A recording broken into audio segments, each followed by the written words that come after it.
Okay, it's a good thing Liz is on because she's helping me. Thank you. Okay, so now, yes, it is recorded. So let's close our eyes. So I'm the creative healer, non-tech person. So you're going to have to forgive me a little bit. So let's close our eyes and let's just take a deep breath in and a long breath out. And as you take another deep breath in, just see if you can let go of your entire day. Like it's just kind of dropping off of you like water in a waterfall. Just really let your body melt into your chair. And just imagine for a moment that all the stressors, anything weighing heavy on you, just releases out into the earth. And as you take a deep breath, we breathe in and we use this beautiful connection. So your breath, nishama, is connected to your neshama, the same root word. Your nishama is breath in Hebrew, and your neshama is the soul. And so as you breathe, feel the deep connection as you calm your body, as you come into more of a silent space. Notice that your spirit, your soul, has a moment to feel this divine rest. And then we ask the divine, God, Hashem, whatever you call source, to just surround us, all of us that are listening, our world. We just ask that the divine spread her wings around our entire world, opening us to divine peace, to divine love, to divine awakening, and to holy connection, so that we can join here, even though we are not together physically, that we can join here through our souls and through connection, so that we can really discover how to own our own power, how to find awareness and empowerment and love throughout our lives. So take a deep breath in and maybe take your hand to a place on your body, your heart, your stomach, your neck, anywhere that needs a little more attention, that needs a little bit of love and peace. And I'll end the meditation with a prayer by Koach Baruch Fraser.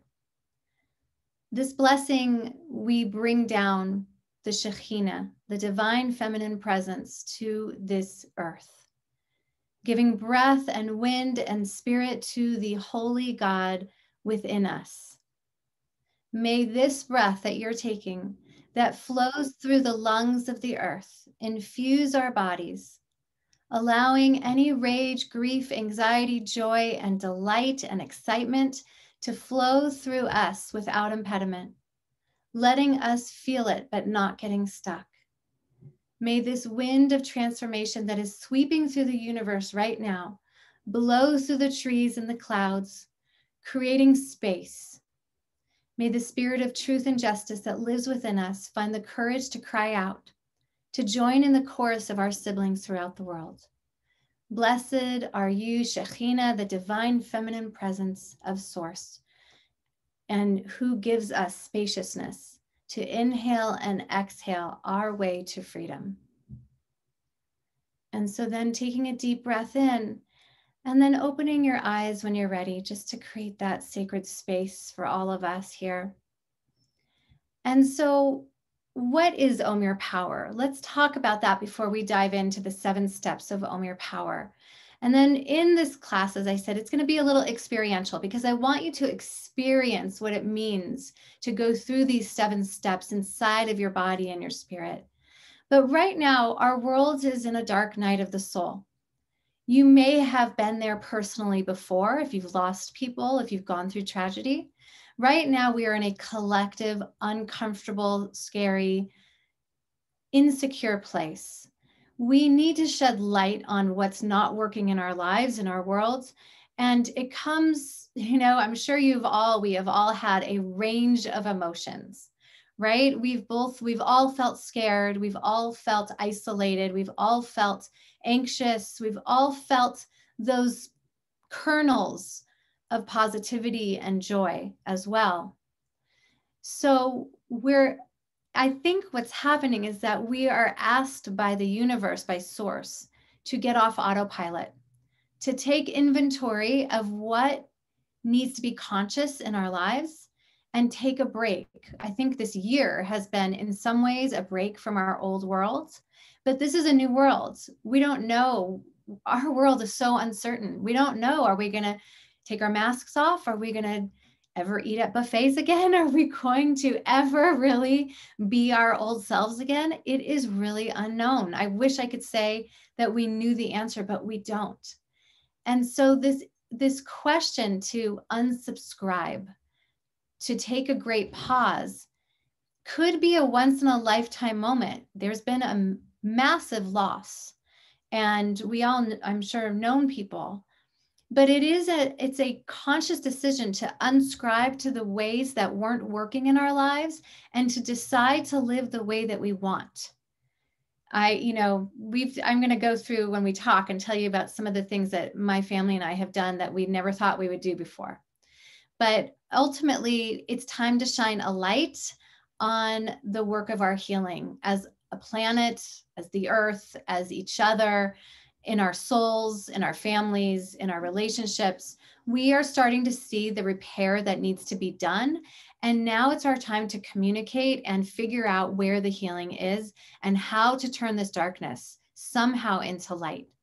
So this challenge to turn the darkness into the light is done while some of you are parenting young children all the time, 24/7.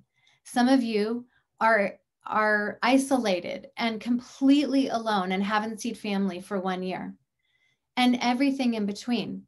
So it's interesting because it's such a challenge, because we're asked to unsubscribe and do these great healing things when we sometimes can barely get out of bed.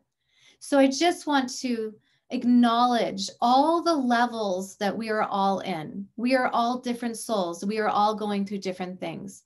So when life turns to you and says, face me, it is on your level and your body and your spirit that you turn to life and say yes. So here's what we need to shine a light on and to ohm our power with. As Temple Emmanuel, who does a fabulous job, they constantly talk about community, right? That you can have a community no matter where you are. And that is what they do, I would say, the very best. Connection matters. If you are isolated, obviously you need to reach out and get help and feel that connection. The pace of our culture needs to slow down. In some ways it has, and in some ways it hasn't.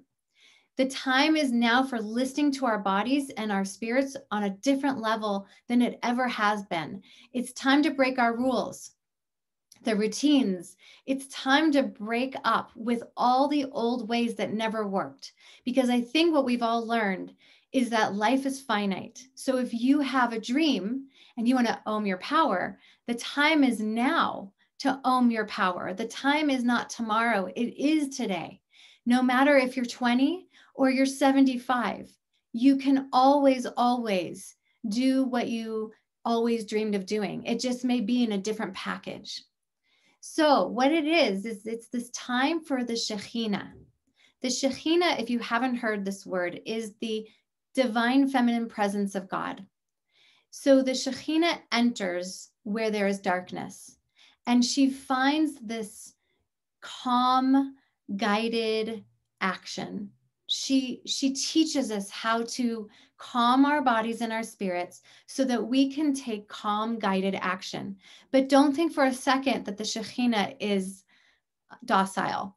The Zohar, which is a text, teaches us that the Shekhinah can be a protective lion. So she's known to really hover over Israel and protect her from any enemies. She's also like chief educator and disciplinarian. So the Shekhinah is like this powerful mother. And now is the call to find a vessel for the Shekhinah. It's as if pre-pandemic, she was hovering, and now she's entering. And the way that she's entering is through you. You are the vessel. She wants to dwell within each of us, not just around us, like her protective wings are around us. It is a call for her to dwell within you. And so we're going to talk about what that means. So let's go through the 7 steps. And when I'm going to kind of go through just 2 tonight, we're going to go through it. And then I'm going to give you time for any sharing or questions and answers, you know, so because I want you to really participate. That's the strange thing about Zoom. It's kind of challenging. So if I were in front of you, it would be so much easier. But I want you to connect if you feel comfortable. So the first thing we're going to talk about, and then you could always put things in the chat also, feel free. The first thing we're going to talk about, the first step in oming your power, is to make time and space. So in the Torah, God commands Israel, make me a sanctuary, and I shall dwell in your midst. The Baal Shem Tov teaches us that every living person is a sacred space. So when we carve out space and time for ourselves and our souls and what's important to us, then we become this vital part of the Shekhinah. We are a living sanctuary. So if you've never heard that before, this idea that we can be this living sanctuary when we remember to take time for ourselves. So time is sacred. As I've told you, as we mentioned before, what is it that you want to make time for that you haven't been making time for? Now is that time, because the future is unknown. We really don't have a lot of control over that, but we have control right now to make time for ourselves and what's sacred. Sacred is setting time aside for what's important. It's saying yes to something and it's saying no to something else, right? I only have a certain amount of time during my day. I have 4 kids and I have a job and I have family. And so I have to say no to certain things in order to say yes to other things. So sacred time is saying yes and no. Sacred time, and that goes with boundaries. Sacred space and time is about making boundaries, about what do you want on your calendar? What needs to go there? So it's about putting those fences around what doesn't belong there anymore. This takes courage and strength to really say no. If you're someone that struggles with boundaries, this is a learning lesson. It's a creating space. It means that you're important. It means that you're taking time to make yourself feel empowered. As I said, you know, many people juggle with either too much time or not enough time. So if you're someone who's been isolated for 1 year, I work with a lot of clients that are older and they've been in their homes for 1 year and they feel frustrated because they have too much time and then nothing is sacred, right? Because time drags out and they feel so isolated. So we talk about making increments of time within your big time.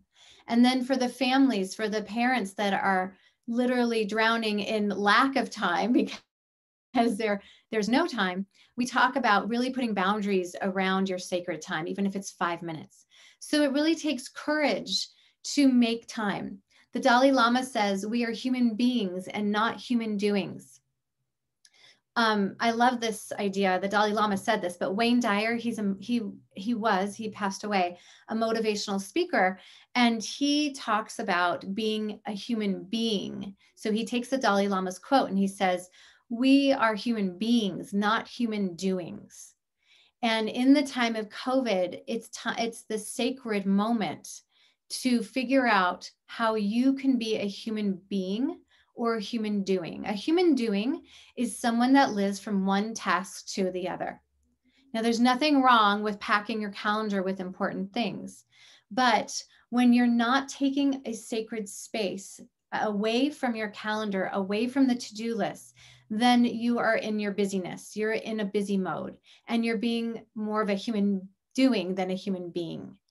So a human being takes the space while acknowledging that we are imperfect and messy and sometimes traumatized and anxious and scared. Because often what impedes us from making that time is that we're trying to fill our calendars because we're really terrified of making time, because it's really scary. And we're going to get to that, to find silence. So that's our step 2 is silence and meditation. But step 1 is about looking at those things in your life that prevent you from making that sacred space. So just thinking as I'm talking, thinking about that and acknowledging that you're human and sometimes life is scary and sometimes we have lots of stuff, you know, that come up when the silent spaces come up. But making time is sacred. It gives your soul a chance to rest and relax and to be. Now, sometimes, again, as I said, there are things that impede making time. Sometimes we have relationships that are weighing us down. Sometimes we fear who we really are. So we don't make time for ourselves because we're scared of what we're going to find out. But the invitation is to understand that the divine feminine, the Shekhinah, rests in all of us. And she wants and desires that time with us to make it sacred, to make life sacred, to make you sacred so that you know that you're important. So how do we build a vessel of time? How do we become that vessel? Number one, vitamin P. Everybody looks cross-eyed at me when I say that. Vitamin P is very simple. It's vitamin pleasure. What do you love to do? This is so hard for some of us to really figure out what we love to do. So what can you do in small increments that you love? So I'm someone, I remember in the summer, we started to go, we were in quarantine for so long and I was climbing the walls because I don't have a very big backyard and I love, love, love nature. And I moved to Colorado knowing that my mountains are right there. And I just, we were just locked down. So we started slowly going to the mountains and creating this sacred time for us in the mountains. And when I couldn't be in the mountains, I became really sad because I felt closed in. I had 6 people in my house plus 3 animals. We don't have a big house and it was nonstop. And so in the summer, I created a garden. It wasn't beautiful, but it was mine. And I watered it every day and I watched all the vegetables grow. And it was just like this time and space for myself that I went outside every morning and I watered them. And I was so excited about them. Nobody else really was, but I was so excited. And that was my vitamin pleasure.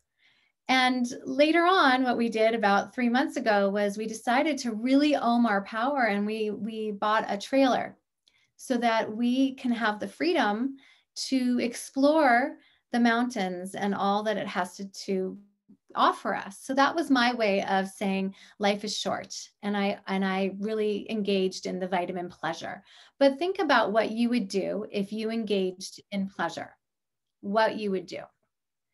So that's partly, I'd love for you to write down a few things, jot down what's in your head and kind of make that a priority and maybe talk about it with your family, things that you'd like to do.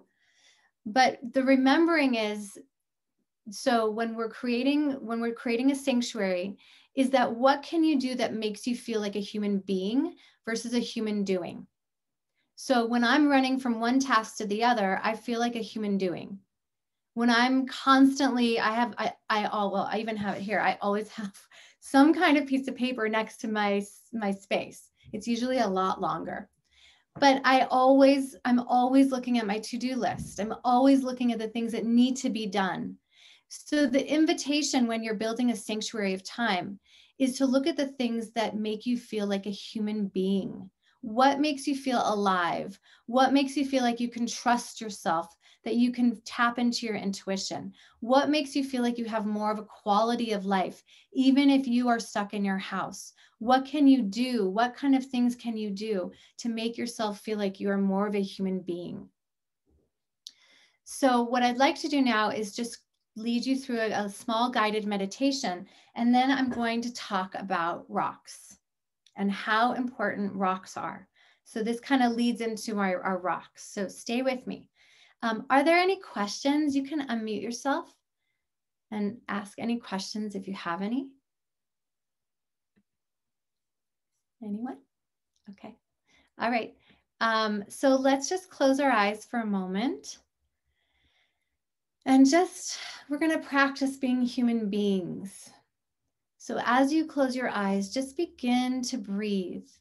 As we did in the beginning of class, we just allow ourselves to come into this expansive spaciousness inside of our bodies through our breath. And as you breathe, this may be uncomfortable, but just imagine that as you breathe, you get more expansive. And as you breathe, you open to the front part of your body and the back side of your body. And as you take another deep breath in, you create so much space that any armor that you have around your heart just drops away. And as you breathe, any armor from your backside drops away.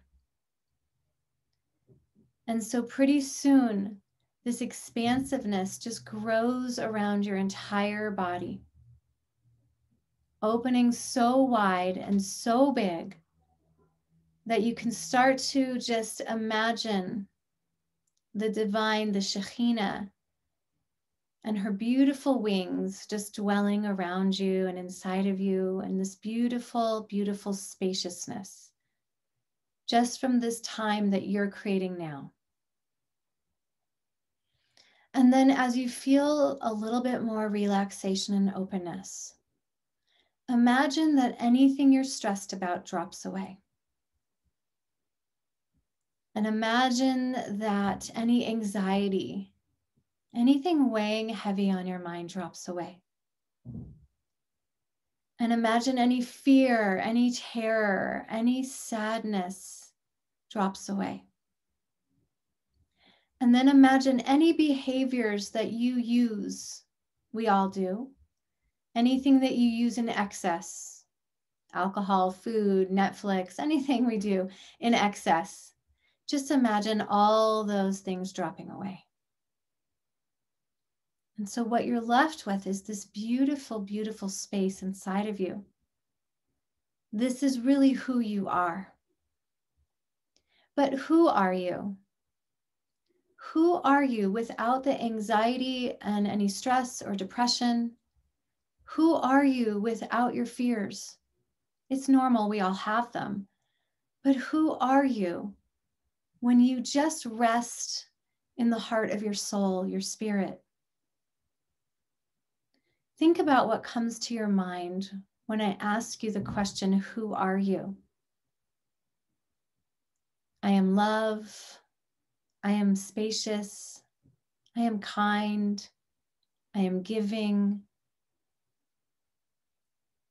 And take a deep breath in and just let the who are you question just kind of flow through your body.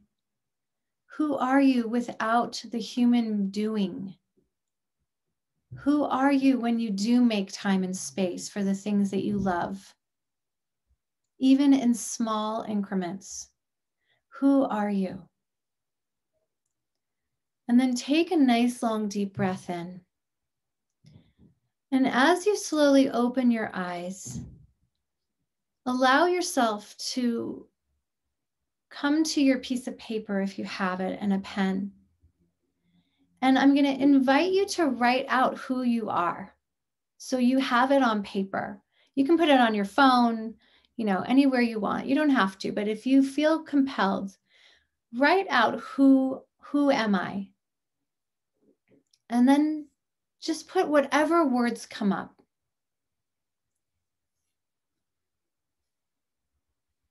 And then think about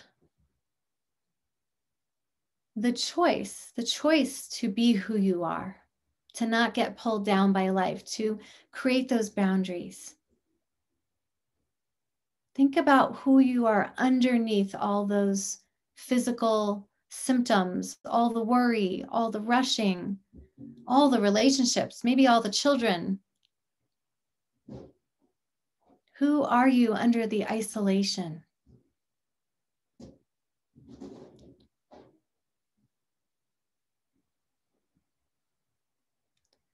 And then if you feel comfortable sharing, you do not have to. You can also put it in the chat.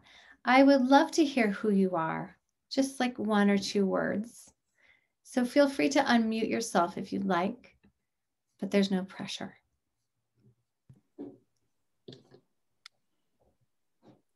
Hi there. Hi, Dory. Whoa. I wrote down a few things. I'm giving, loving, honest, strong, careful, and generous. Beautiful. Thank you for sharing. I love that. I love that. It's beautiful. And I hope you create that time and space to really feel all those things. I feel like I am. That's beautiful. Beautiful. Thank you for sharing. Light and love. Light and love. Yeah. It's beautiful. Thank you. Thank you. Anybody else? Okay. I wrote kind, compassionate, authentic, empathic, funny, and relational. Beautiful, beautiful. I love it. Thank you so much, Susan. Thank you for sharing. Thank you. So look at what we've just created here, like this bubble of just beautiful words that describe your soul.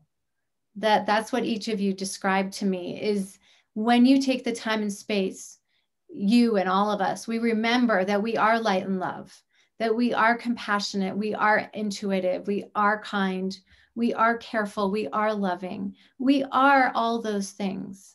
And the challenge is that we kind of run amok, you know, in life. And this is what's important right here, making time. So let's go to the next exercise. It's heavy, so you're going to have to hold on one second. This is called, and I know you can't see it yet, but this is called rocks in a jar. The jar of life is an important metaphor for our life and an essential teaching for pandemic and beyond to own your power. So I'm going to quickly lift this. Just nod your head. Can you see it? Okay, so these are all my rocks. So I'm going to ask you to get a piece of paper, and then I'm going to encourage you to find your own rocks. I'm going to explain what the exercise is, but it's really heavy. Okay, so often in life, we get busy with the trivial matters, right? we call this the sand. That's the sand of life, all the trivial stuff. Then we come to the next layer, which are the pebbles. The pebbles are important, but they're kind of inconsequential. They're things we have to get done, but in the end, they're not the important stuff of life. So when we think about what holds us back from making us a priority in our time and space in our life, we come to the rocks. The rocks are absolutes. They're your values. They're the activities, relationships that define you. These are really, really important. And the act of doing this exercise it was so powerful for me. I'm not one to like do exercises by myself like this. And my husband really encouraged me. He said it made a huge difference in his life. So remember, the sand is like the trivial stuff, like spending too much time on social media. The pebbles are the stuff like going to the market, have to get done, pay the bills. The rocks are the big stuff in life that really, really means something to you. So I'll run you through a few of mine, and I'll tell you what I put on my rocks as an example. And then I'm going to ask you a few questions, and you can start writing it down. And maybe if you remember tomorrow or this weekend, you can create your own. Just go outside, find some rocks, and just put it together in a bowl. So a lot of these rocks have my kids on them. But I wrote, like, this is my daughter, Maya. She's 15. And I wrote around the rock everything that she's taught me. So she's taught me to live with joy. She's taught me to live with self-worth.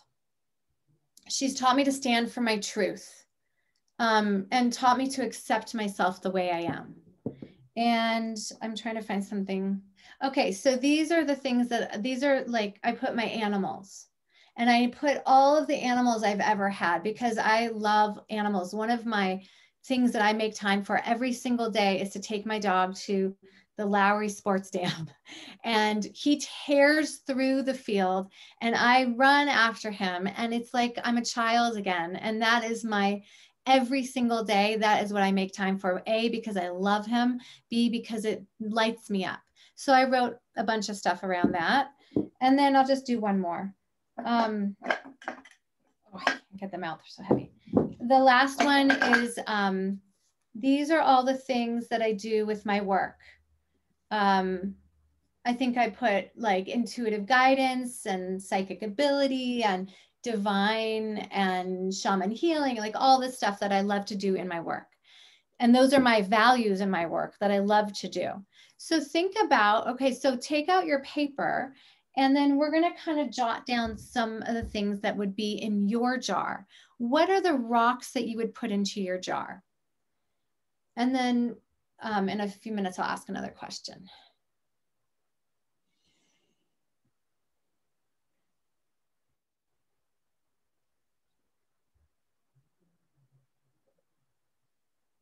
And just for, I probably have like 10 things. You can have as many as you want.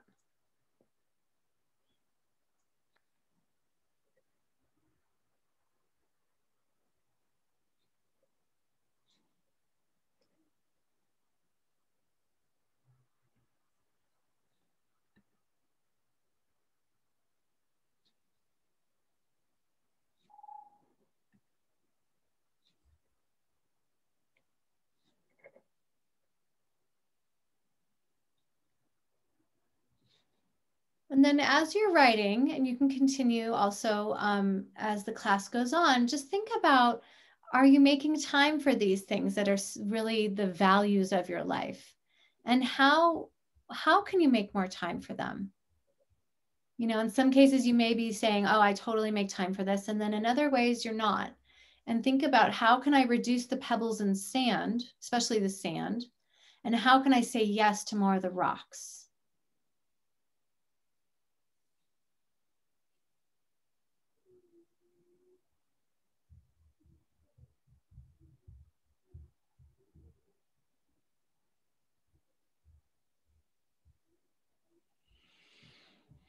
Okay. Anybody want to share 2 of their rocks?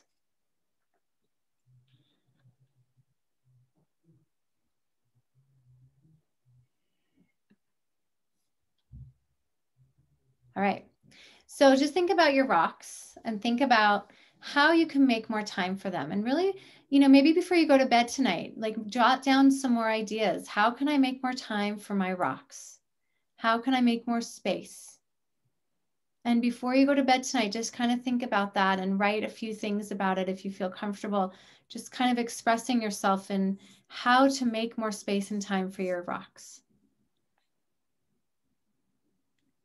And then we're going to move on just for the sake of time, but feel free to continue writing if you'd like. We're going to move on to each step in Own Your Power has kind of a, you know, a flow to it. So making time and space is like the big overall umbrella. The next step is meditation. So before, like a lot of people, I'll say that word and they're like, oh no, I don't do meditation. So I want you to know that we're going to talk about many different ways to quote unquote meditate. All meditation is it's a portal for us to connect with our deep knowingness and our inner guidance. And we need that to navigate life's ups and downs. I'm grateful for, and I'll talk a little bit more about this, but I've had a meditation practice that started, you know, even when my kids were little, it was maybe 5 minutes a day. But I've had a long-standing meditation practice. So when the trials and traumas came, I was more prepared to handle life. My mom passed away from cancer about 2 years ago. And I was so grateful for my meditation practice to guide me through that really difficult period of time in my life. So meditation helps you with life's ups and downs. And by uncovering that deeper source of wisdom, we're able to kind of direct our thoughts and our words and our actions in alignment with your soul. Remember the who am I exercise? When we meditate, we start to align ourselves with the who am I. This realigning is the key to inner freedom. It's the key to being that human being instead of the human doing. And when we are on this journey, we integrate the Shekhinah, the divine feminine presence of God, inside of us. A lot of times, especially as Jews, I think we think of God as outside of us. And the invitation is to start to see, as we learned about meditation, is that the source is inside of us. It's all around us and inside of us. We are a vessel of source, of God. So this journey of meditation to own your power is to discover that exact thing, to become more aware of yourself, to become more still, to become more focused, to become more relaxed. Meditation is a transformation because it moves us from one place of consciousness, or actually it moves us from unconsciousness, the human doing, to awareness, the human being. It moves us from tension to relaxation, from scattered to centered. So from this sense, we can think about, what I love to interject right now are stories from the Torah. Just 3 really brief stories from the Torah to help set the stage for meditation. Rabbi Alan Liu, if you haven't read his book, he has like 3 books. He passed away, I think about 10 years ago. He has a beautiful description, which I'm quoting from, about the Torah to help us understand meditation. So we think about Jacob, our forefather. He lived in Beersheba and he went towards Haran, which is another place. The way in which the Hebrew, which we're not going to get into, is told is that it's a message to us about meditation. Why? Jacob left Beersheba. It's drawing our attention to leave taking. And then he went to Haran. So what the commentators tell us is that Beersheba was a place of meditation for Jacob. He felt very solid there, and he left to go to Haran, which is a place of anger. But what he did, because he had such a quality meditation practice, a silent practice, is that he took himself with himself to Haran. He never left his place of silence. He just went to this place of Haran. So it talks about leave taking, but taking yourself where you're going in this silent space. Another story with Moses. Moses flees and he goes back to the desert, running for his life from Pharaoh. He goes actually to the back of the desert, it says. The Torah emphasizes that Moses goes all the way to the back end of the desert. What is he doing? He's leaving. He has to move geographically from one place to another to find his silent space. He's leave taking. Another story, Abraham, God says to him, Lech Lecha, famous story, right? Leave your place of comfort and go with no destination to a land which I will show you. Another form of leaving what he's used to, where he lived, and going to another place. So leave taking, these three forefathers in the Torah are talking about divine encounters. Every time they leave, they have divine encounters. Every time they leave the familiar, their homes, their habits, every time they leave, they have these divine awakenings. So meditation is an invitation to have a divine awakening that replicates leaving. So meditation doesn't mean you pack your bags and you go from Denver to Aurora or Denver to the mountains or wherever, or to Boston. Meditation means you take yourself to a chair somewhere, or you walk, or you do yoga or something that enables you to leave your daily life and have, if you stick with it, a divine encounter, right? The leave taking, everything familiar, allows you to transform. So I hope that makes sense. Meditation replicates leave taking. It's an opportunity to leave your human doing and become your human being, right? Every breath is a leave taking. Every time you consciously breathe, you noticed how we all, I hope, calmed down a little bit and released some of that human doing. Every time you breathe, it's a leave taking. It's leaving all of the craziness, pandemic, anxiety, stress, grief, loss, and it's breathing into your soul. And that's what meditation is. It's also a beautiful building of a relationship to the divine.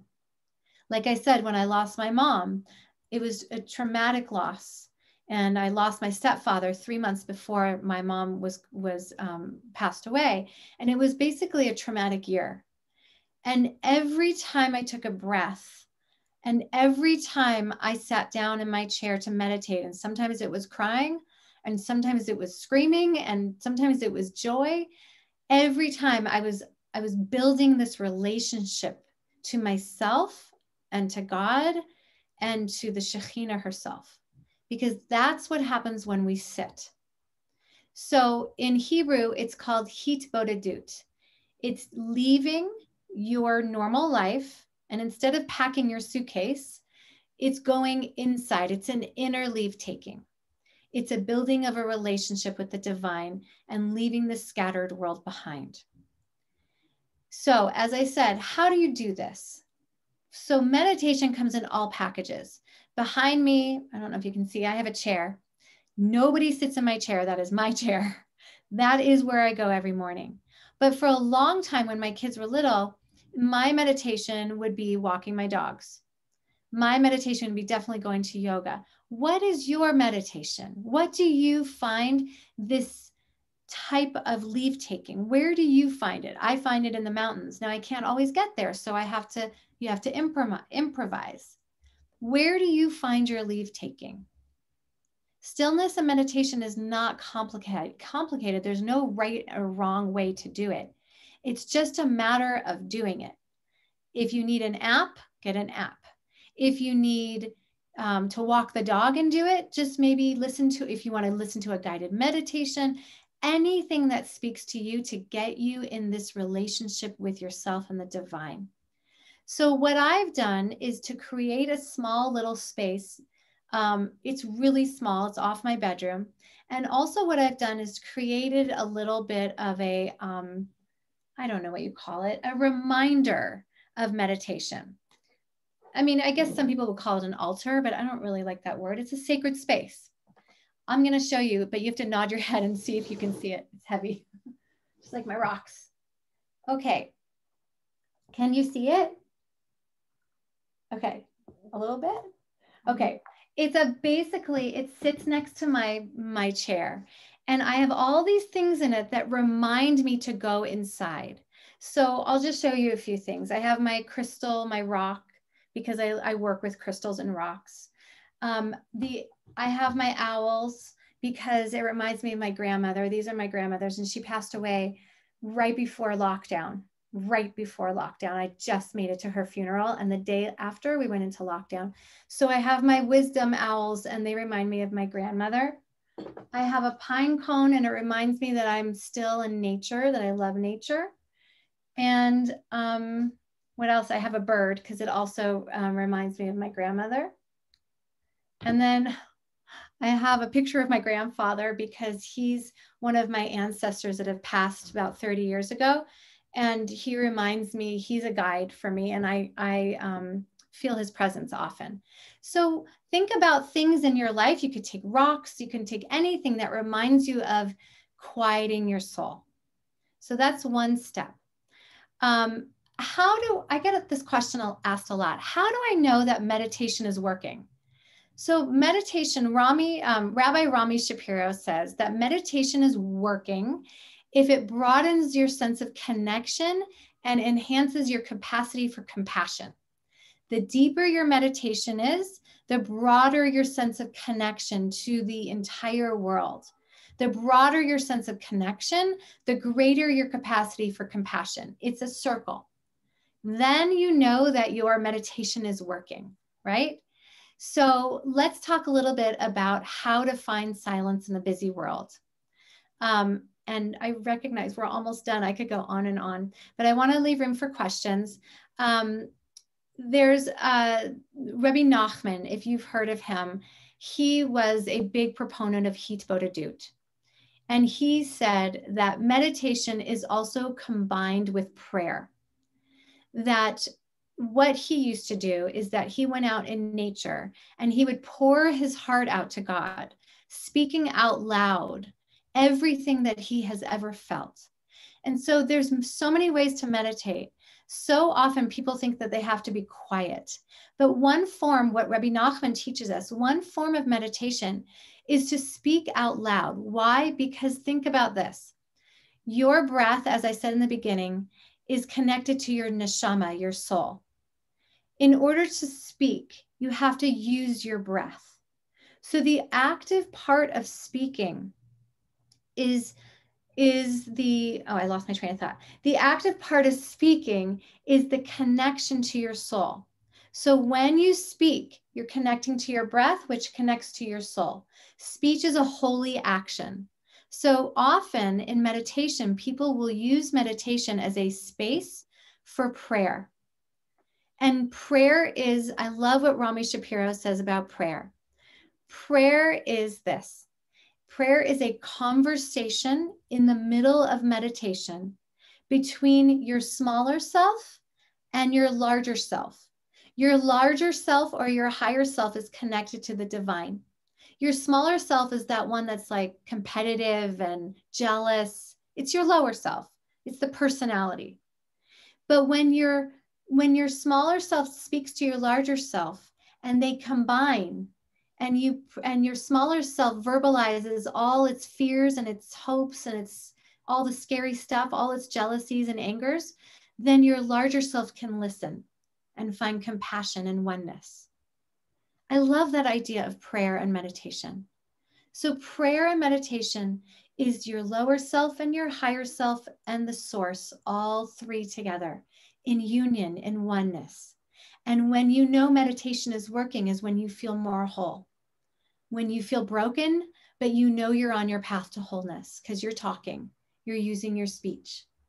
I have been known to do meditation out loud, and I just speak to all parts of myself. So it's whatever works for you, but there's many, many different types of meditation. So I'd like to just do 2 minutes of a meditation with you, and then I'm going to open it up for questions, okay? Let's get, again, just comfortable in your seat. And this meditation, as you close your eyes, this meditation is about greeting a mentor along your path.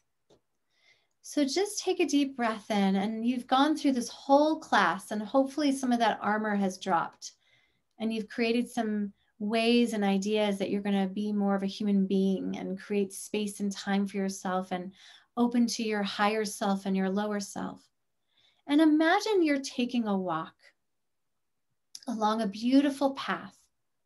This is a wooded path, perhaps, or maybe it's along the beach.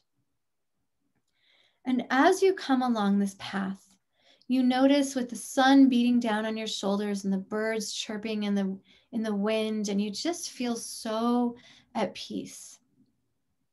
You notice a bench to the side of the path, and you come and you sit and you rest at the bench. And either you see a beautiful body of water, maybe you see the ocean or a lake or a river, and you sit there and you let the sun just melt upon your shoulders and just feel so much spaciousness inside of you. And you feel so spacious that you begin to become aware that you are just this energy, just this beautiful space and time, this just beauty of the divine Shekhinah dwelling within you. And you begin to notice the presence of a being next to you. This is a mentor and whose wisdom you really trust. So this can be someone who has passed. It can be a loved one who is alive or passed away. It can be a saint, a sage, a God, source, the Shekhinah, your animal, whatever you choose first, whatever comes to your mind first. And as you sit next to this mentor, maybe just feeling their presence, knowing that you are in the presence of a whole being, a whole person, a whole animal. And allow that mentor to tell you the secrets to your divine wisdom. Allow that mentor to open to you all the ways in which you find your space and your soul and your human beingness perfectly for you. what is best for you? And just listen and see if you can hear your mentor speak to you.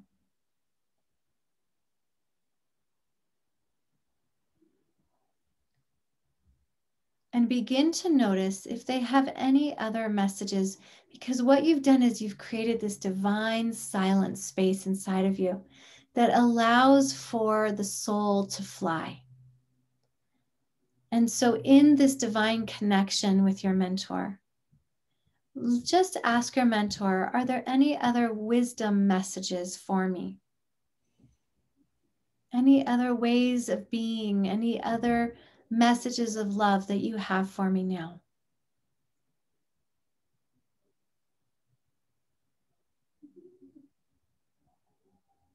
And just thank your mentor for being here, and know that you can call on your mentor whenever you need.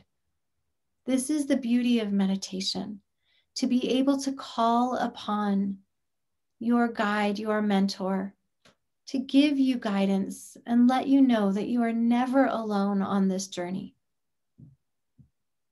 And then you get up from the bench and you slowly open your eyes and walk down the path. And just breathe, breathe, breathe. And as you continue walking, coming back into your seat, just wiggling your toes and your fingers.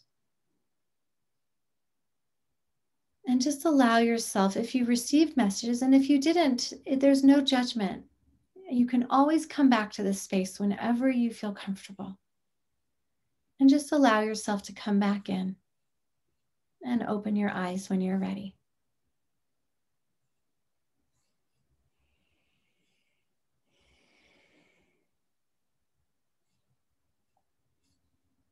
And so I just want to thank you for coming to this class, to Own Your Power. And it was a pleasure to hear from you and to just share, just share ways in which that you can feel empowered during a pretty scary time, and ways that you can take these tools with you and start building that relationship inside of you to help you feel supported and strong and cared for, so that no matter what you go through, that you know that you have the experience of knowing that you can handle it.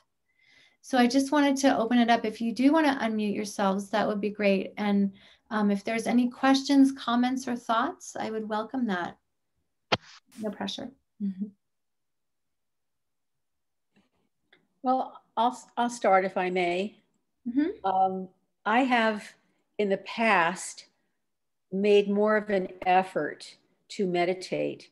And then I have found, as years have gone by, that I don't anymore, which is not to say that I don't stop and rest and, review. I'm very much in my head a lot of the time, but it's to me, meditation is a bit of a discipline. Mm-hmm. And to allow yourself to lose your way and then come back again is a lot involved, as you probably well know. Mm-hmm. And I have found that it's much harder for me to do that now. And so I tend to, I know what things give me pleasure and what allows me to just step back, and I do participate in those things. And maybe that's the kind of meditation that I do now. Mm-hmm. Because what I used to do just doesn't fly for me anymore. I just can't sit still like I used to. Right. I mean, I think that's a beautiful description of your ever-changing being, right? Like what used to work no longer works. And so then you have to say, okay, well, that was who I was back then, even if it was a day ago. And now, for whatever reason, this is who I am now. So it's not about a judgment of, if I don't go somewhere in meditation, that I'm not meditating. It's saying, this is who I am, and then honoring that without judgment, and saying that whatever you consider your sacred space and your way of tapping in, that is your way. And maybe one day in a year, in 10 years, in 5 years, it'll change again. And you'll find yourself, surprised that you're going deeper in a different way. So I think it is about like really owning that you're in a different space and this is who you are right now. Does that make sense? Sure. Yeah. Thank you for sharing, because I do think that meditation, that word meditation, is this expectation. It's yoga and meditation. Those are the two things people say, oh, I can't do that. My body doesn't work that way. I can't sit still. And really that's like I always hear that. And every body can do yoga, and every body can, and every soul can meditate. It's just finding what works for your body and your spirit. So thank you for sharing. Thank you. Anybody else have any comments or questions? Yeah, I agree with, is it Dory? I agree with you. And I think that I used to be able to meditate because I did yoga. And I just put it all out there. And my understanding of yoga is just preparing to meditate. I mean, you're calming, you're sort of exhausting your body so that your mind can, in your mind, so that you can get there. And I feel tired in a different way now. Does that make sense? Like I'm not tired enough to take a nap, but I'm just exhausted. I think it's media. I think it's the 1,000 decisions that I make now that we're home all the time. I'm looking around going, man, I didn't realize how cluttered this room is. What are we going to do? And then and then I'm like, no, I need to quiet my mind. But all I think about is that cluttered room. Like I'm physically not tired enough, but I'm mentally exhausted. And so listening to you tonight, I think I just need to get back into some kind of physical exertion so that my body can be tired enough to let my mind go where it needs to go. I mean, I think you said it exactly. Like what I said before, it's what's best for you. And I think you hit it on the head. You're mentally exhausted. We are not meant to live in isolation. We are not meant to not touch each other. We are not meant to stay in our homes for a year. I know a lot of us have, I don't know if you have kids, but we're in and out of life, but really we are, very isolated. And so what happens, and with all the decisions and all the media and all it's crazy making. And it's enough to make you not be able to meditate because your mind is like a hamster wheel. There's nothing you can do to slow it down. So what do? We do the projects, because you're staring at your dirty closet every day and it just keeps on. I have one too, it's behind me. It just keeps on getting messier as the days go by because you're just throwing stuff around. But it's really about being gentle with ourselves right now. We have never been through this. Thank goodness that, there's been worse. There definitely has been worse. And so, but we are experiencing some pretty big anxiety, stress, and fear. And so just be really gentle with yourself. And you're right. You kind of hit it. Like maybe your body does need that more rigorous, for you, maybe it's more rigorous exercise or just walking and getting yourself outside. I know the second I step outside, even if it's 9 degrees out, I feel infinitely better than when I stay at home and sit around and do work all day and not get outside. So even the act of walking around the block is a huge, huge thing right now for all of us. I've never sat so much in my whole life. And I'm a very active person and I'm just sitting.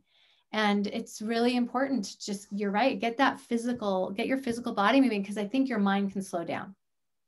I think at this point, at least for me, my mind is more tired than my body is. And my body is like, what are we doing? I was a teacher and I took this year off to teach our son. Wow. And, it's hard. It's so hard. Much. And I'm sure you have very little space to yourself. Yes, I have no space. Yeah, yes. Right. I'm the last person to own any space in our home. I'm working on that. Happens. I'm working on that. Okay, good. So I'm, you know, for those of you that are watching that have children at home, it's very important that you take your space. And that's number one, the time issue. I have been known to lock the bathroom door or go into my closet and take my space because we don't have a lot of it. And it's really necessary to take care of yourself so that you can be there for others. And if you're isolated, the same goes for people who are isolated and alone. Take care of your body and your spirit. And by the way, wait, tell me your name again. Amanda? Amanda, okay. Yes. Amanda, the mind and the body are intertwined. There is no separation. So even though your mind feels like it's more tired than your body, it's all one. So that's why the act of making time and meditation in a way that speaks to you, it may be physically doing something, it will help your mind. Just getting it out, that will really, I think it will really help. Yeah. Thank you. You're welcome. I think so too. Great. Anybody else? Comment, question? All right. What I'm going to do is put the Omer Power, oh, if I can, Omer Power, there we go, complimentary program in the chat. Oh, sorry, I'm so bad at this. Hold on one second. Okay, here we go. Okay, so if you desire, I put my website, and if you go onto that page, it'll pop up. It says Omer Power. You can sign up for it, and you can do this program on your own or with us together as a way to kind of reinforce and reconfirm kind of what we talked about. There's guided meditations from me, so that could also help you in this meditation practice, and different exercises. And there is a couple yoga classes too. So feel free to look at Omer Power. And I will see you next Tuesday night, 7 p.m. Mountain Time. Also, I'm going to put my email in the chat. If you want to email me with any questions that you didn't feel comfortable asking out loud, you can always email me if you have any questions. All right. Thank you so much for coming, everyone. And I will see you. Thank you. Thanks, Lynn. I will see you next week. Take care. Bye. Okay. Thank you.